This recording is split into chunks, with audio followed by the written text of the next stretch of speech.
ওহে বৈষ্ণব ঠাকুর দয়ার সাগর এ দাসে করুণা করে।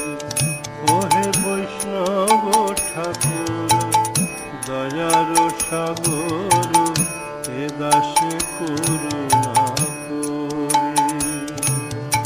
দিয়া পদ ছায়া শোধ হে আমায় তোমার চরণ